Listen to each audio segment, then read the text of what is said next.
Joe, Texas beats Clemson in the third game of the college football playoff. It was kind of close there towards the end. Clemson could have come back, but they're not able to. As the final score here will be Texas 38 and Clemson 24. Your thoughts? Yeah, one, really want to quickly give some love to Clemson for fighting back, because in the first half, it looks like they were done. It looked like it was going to be similar to Indiana and to SMU, and we dug into both of those teams for not showing up and looking like crap. But credit to Clemson. Credit to Cade Klubnik. I can't say his name. Cade Klubnik for going 26 of 43 for 336 yards and 3 touchdowns. And I don't think his stat line truly paints the picture for the impact that he had. There were a lot of times where pressure's bearing down and he's able to make plays.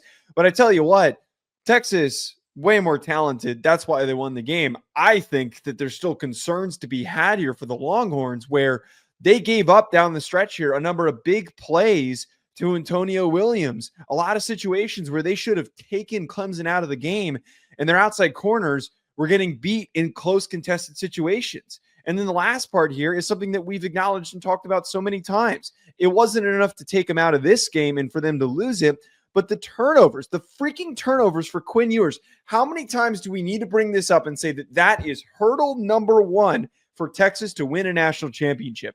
Texas will go on to beat Arizona State. Arizona State will not be able to compete with them, but they are not going to be good enough to beat the winner of the Oregon-Ohio State/Tennessee game, because they're not going to be able to get out of the game without Quinn turning the ball over in an important situation. So a couple of things. You went Clemson. I kind of got to start. Well, let's stay with Clemson because it's going to be positive on Texas. Right before the end, and Arch fumbled, and then you had the situation where you had to kneel down that goes against you. We were talking about it before the last drive started, or that fourth down when Arch fumbled.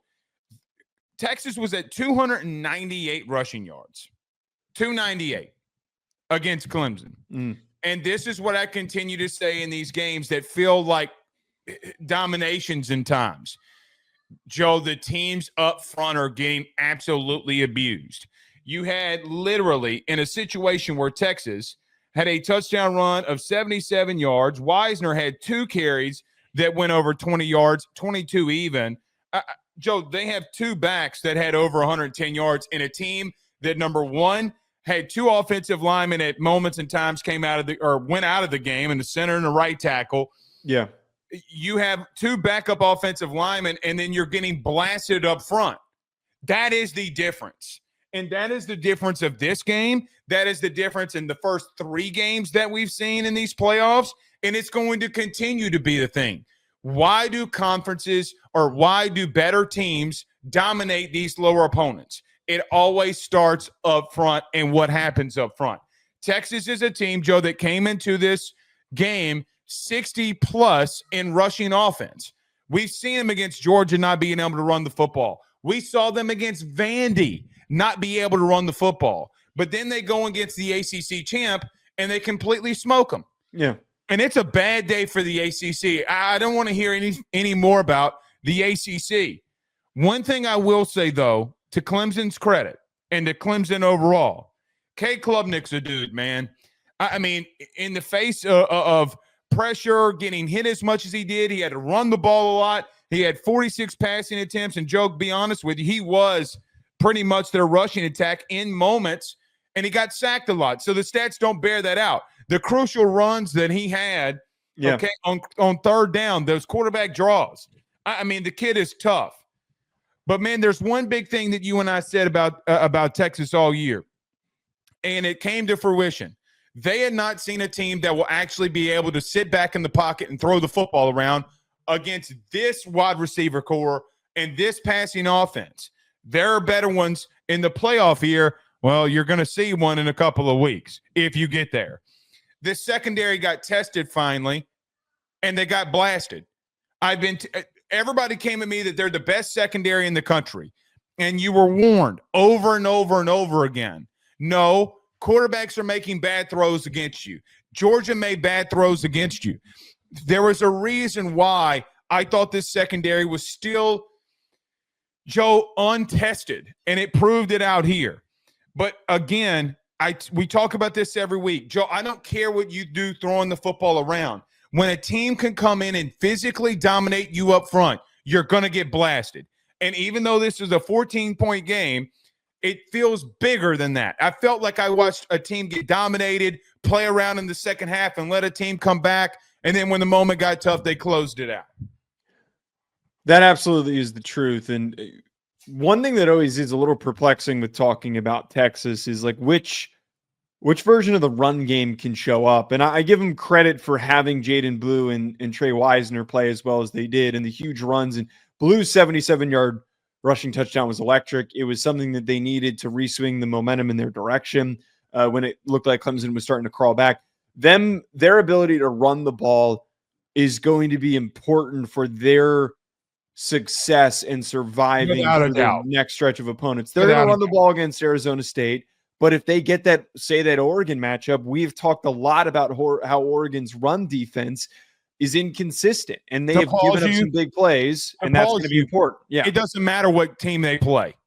It doesn't because it doesn't matter. All three of those defensive fronts can stop Texas. That is Texas's biggest weakness, to your point, right? I mean, like, well, yes. I mean, like, regardless, whoever wins out to get in the side of the bracket that they're on, to your point, and sorry to interrupt you, it doesn't matter.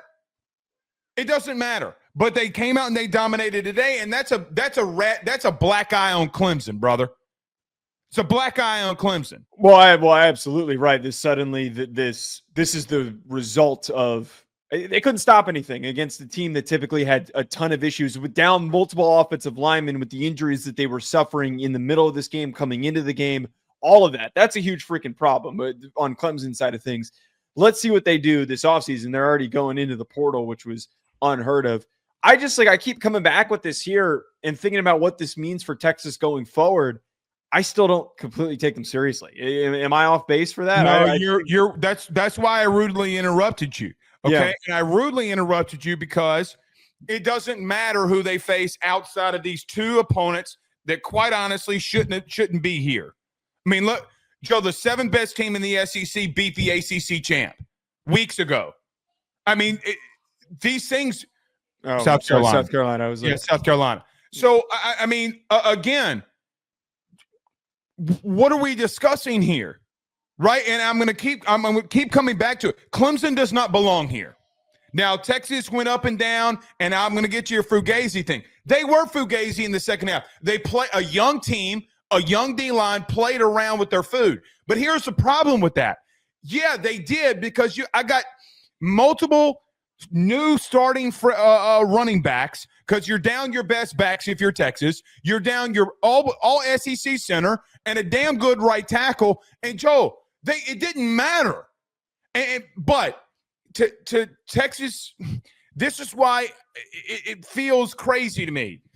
Because once again, I felt like Quinn Ewers, to your point, and why I don't know I feel like Texas is a little fake and flawed in some areas is because you covered up Quinn Ewers' sins yet again. Now, the interception's not on him, right? I mean, like, ball got batted up in the air, but I feel like bad juju happens when he's around at moments. Joe, he threw the ball 24 times.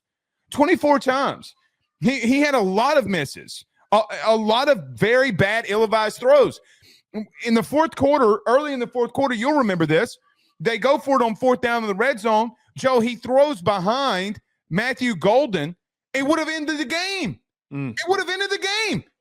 It's a story of Quinn Ewers. It's a story of Quinn Ewers of him misfiring and not playing to his potential. And he could be the most impactful player in the country, and he's not.